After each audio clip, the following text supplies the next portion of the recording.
Welcome to the Ray Amanat Show. Wake the fuck up, America.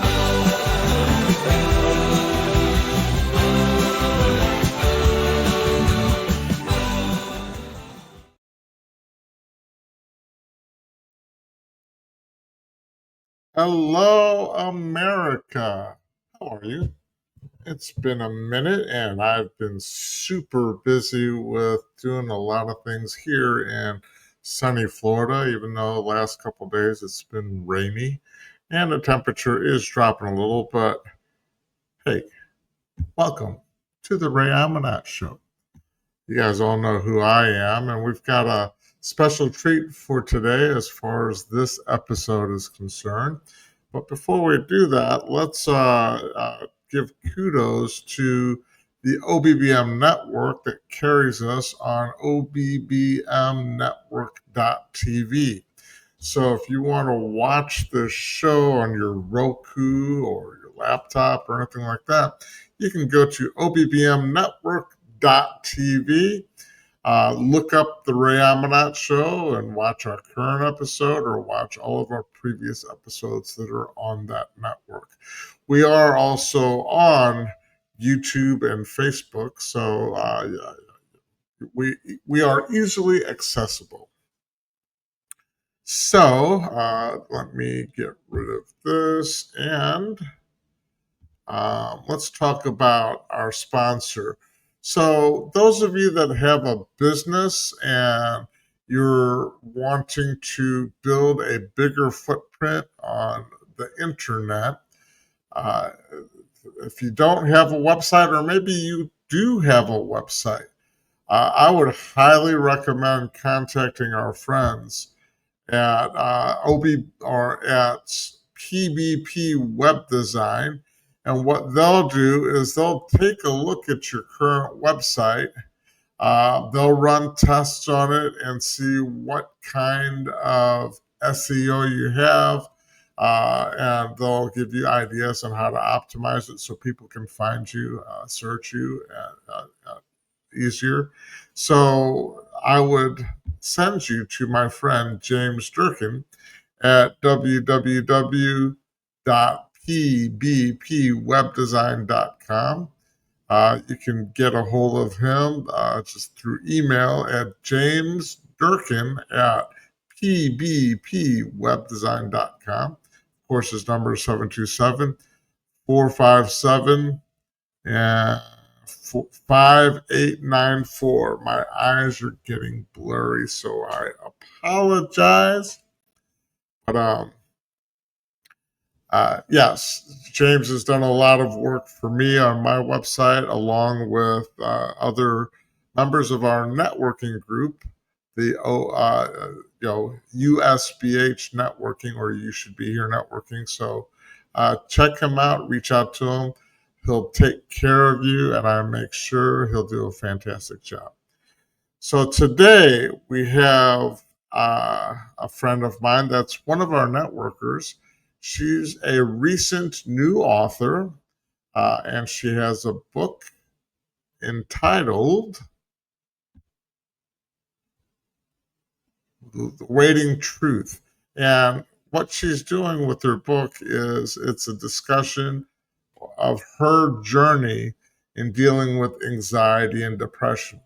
So if you or somebody that you know has dealt with depression, whether it's bipolar or any other type of depression, and you're looking for answers, this would be a good book for you to get. You can order her books at her website, ShelliGinther.com. That's ShelliGinther.com.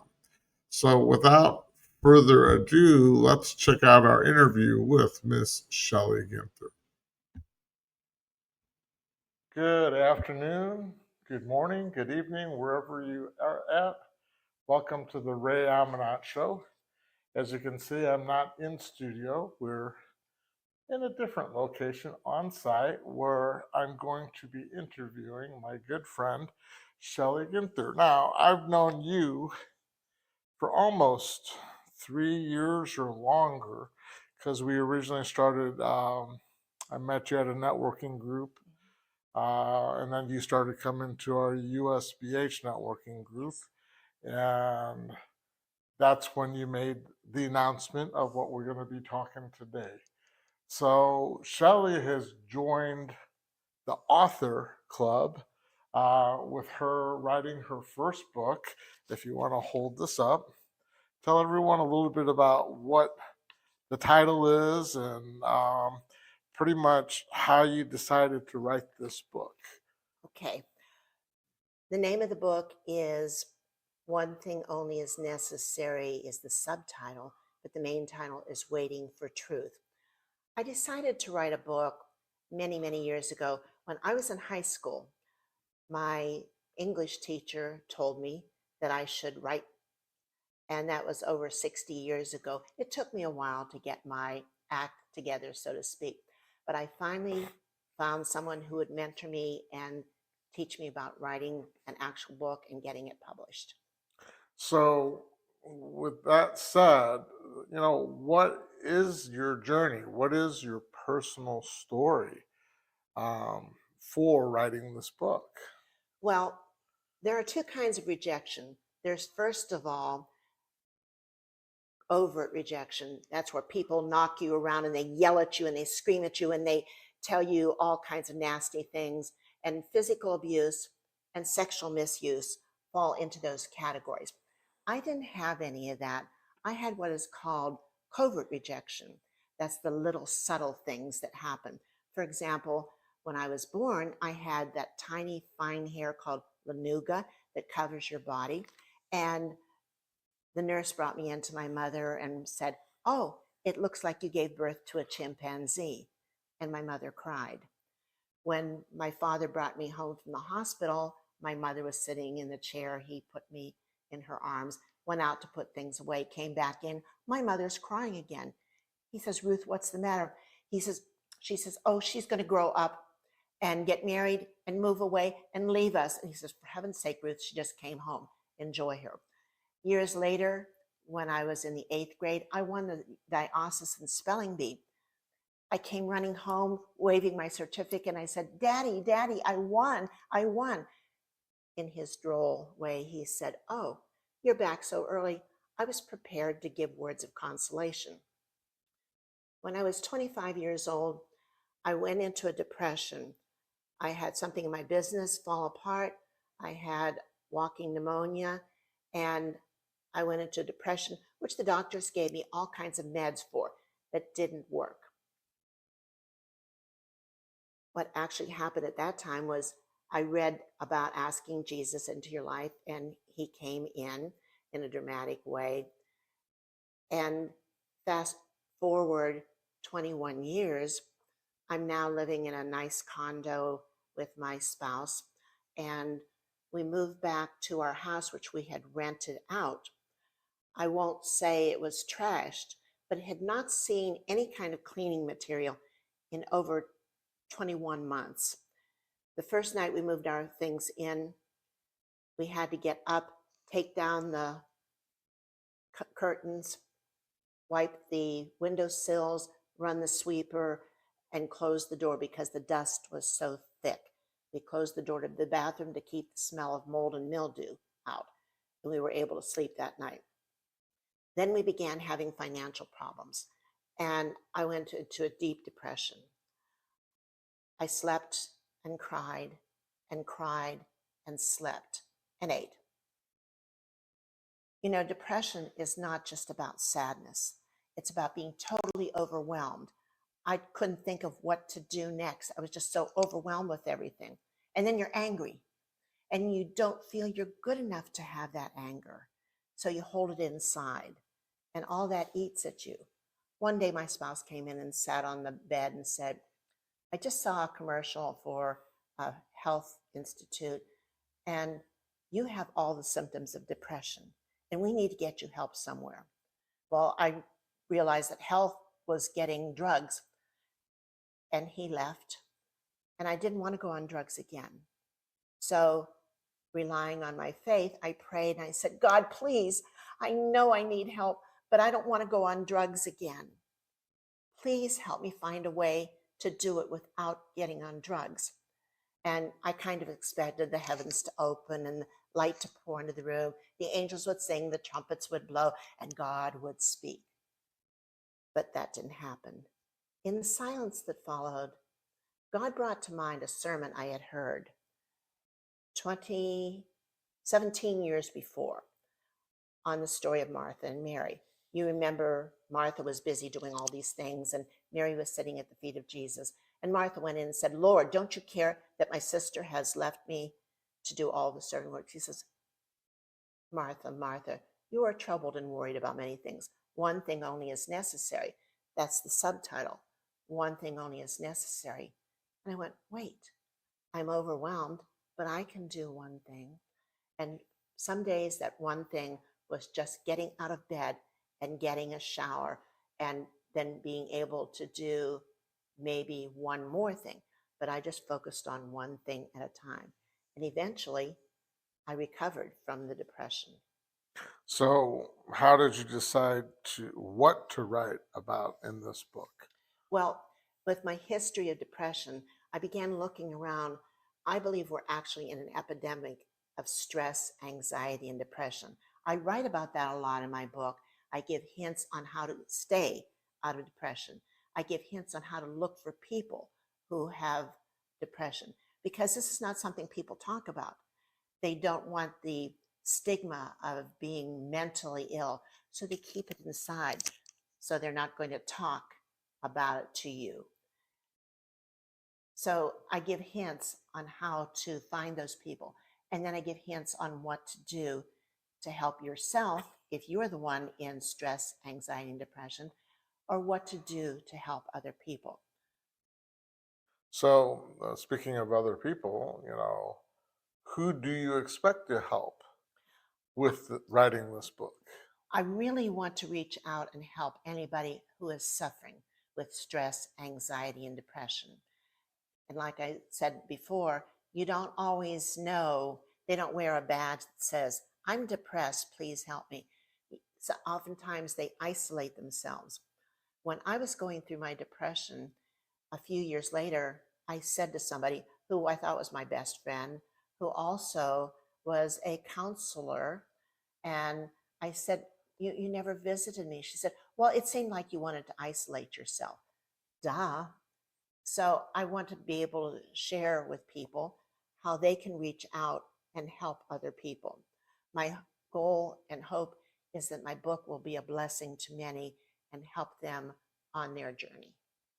Sounds good. So, you have an event coming up, a book launching event.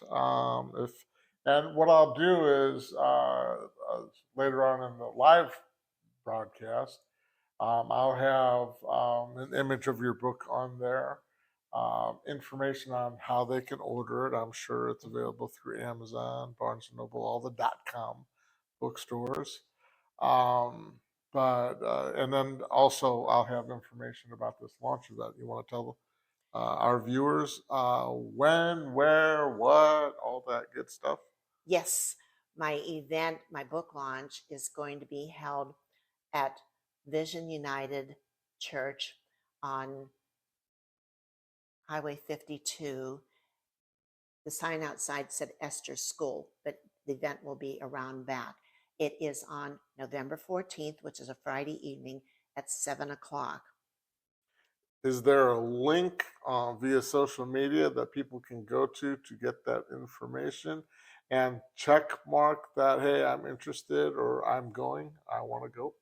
Actually, I have a website, and you can register on the website to come to the event, because we do want to have a count to know how much refreshments and things to have for people, how many books to have on hand. You can order the book directly through my website, which is shelliginther.com. You want to spell that to everyone? Yes. And then I'll post it on the video later also.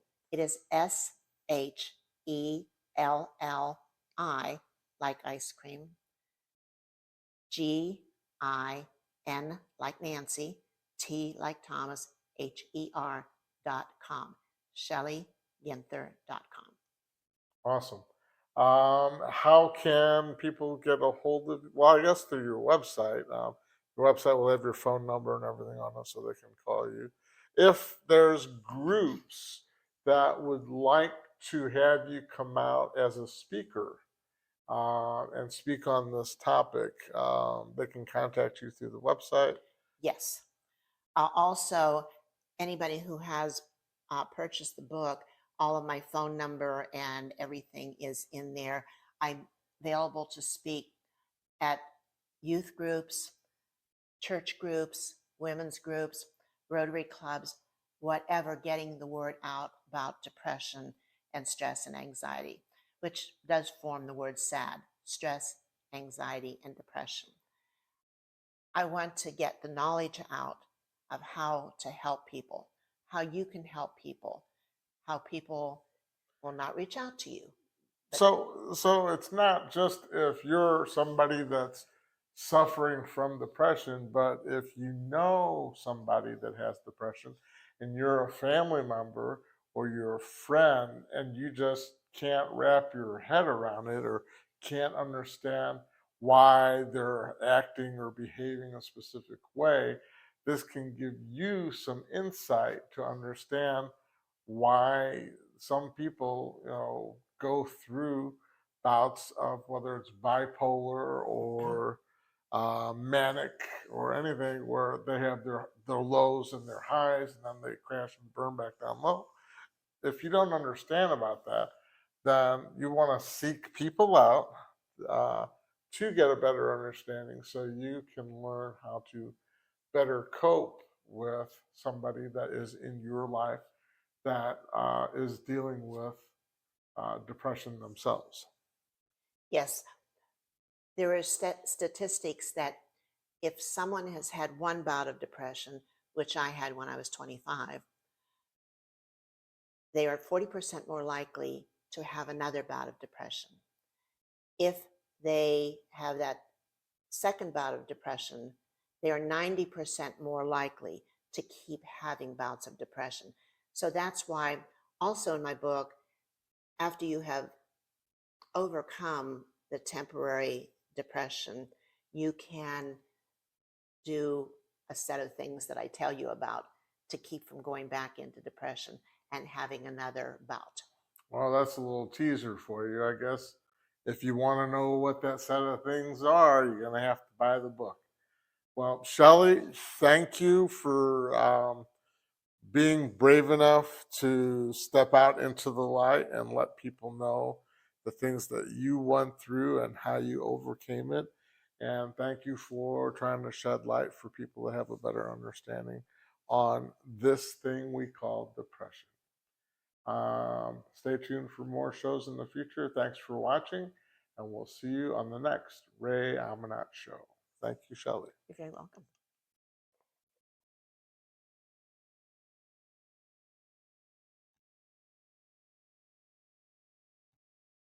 And I'm back. I sorry about that. I hope you guys enjoyed the interview with Miss Ginther. She's very passionate about this topic, this subject, and genuinely wants to help as many people as she can that are dealing with anxiety, depression, or don't know how to handle it. If you have someone in your life and you don't know what to do to help them, that it's always good to do your research. So once again, you can go to her website at shelliginther.com to get her book. And here's the information about her book signing event Friday, November 16th at, let's do this, 7 p.m. Eastern Time at the Vision United Worship Center. The address is 7992 State Road 52 in Hudson, Florida. So again, thank you, Shelli, for everything that you do. Moving onward, if you are in need of help, whether it's dealing with domestic violence, if you have suicidal tendencies, or if you've witnessed any type of crime in your community, um, always, I'm not going to wait for something bad to happen before I post these numbers.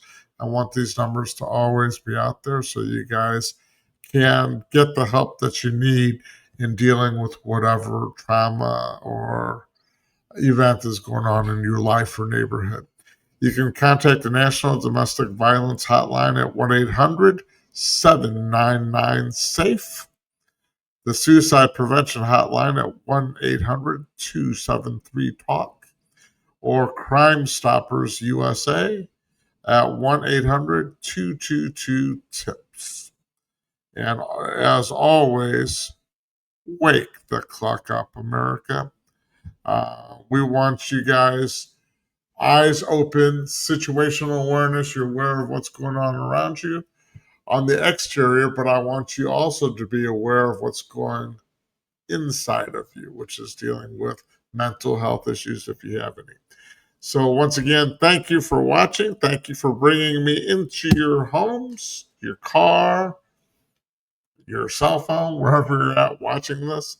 It means a lot to me.